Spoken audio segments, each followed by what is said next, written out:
طب هو انت لما انت مهتم قوي كده، طب ما هو انت كنت في مارينا انت واحمد سليمان والشله دي كلها وفتوح في اسم العالمين قدامك، ما رحتلوش ليه؟ صح حقيقه حصل. اشمعنى؟ ما ده كابتن الفريق الحقيقي. حقيقي فعلا. يعني ما كان قدامك في الاسم اللي قدامك على طول، هم كانوا مارينا 7 كلهم وفتوح قدامك، ما رحتلوش ليه؟ ما راحلوش. تمام؟ كل دي منظره. البيان بقى اللي طلع من العيال قال لك ايه؟ لقد استردينا نادينا من العصابه اللي هو انا يعني واخد 60 بطوله. العفو يا فندم. ثانيه واحده يا ابني، هو حضرتك انت تعالى جاوب عفو ايه؟ هم قالوا كده ورحمه امي اللي دخلكم جحور تاني. تمام؟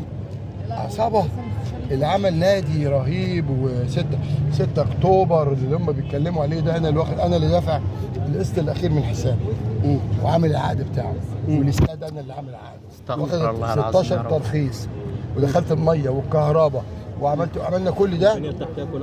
تمام؟ ايه اللي